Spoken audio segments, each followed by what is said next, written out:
DIY Mole Vole Extermination. People often confuse moles with voles, but the two critters aren't the same.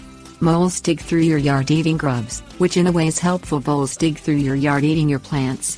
The main thing moles and voles have in common is the fact that they both create tunnels and damage the grass wherever they burrow. To remove these pests, you might try using a simple tunnel trap. Things you'll need: trap, hand trowel. Dig into a mole or vole tunnel that you find along the surface of the ground. You can usually locate the tunnels by the raised earth. Wait a day to see if the tunnel is repaired. If it is, the tunnel is active. Dig into the ground at a section of the tunnel. Remove the top of the tunnel so that you can see down to the bottom. Set a trap in place in the section of cut-out tunnel and set it. Use the directions of the type of trap you bought. It may require that you dig down below the floor of the tunnel.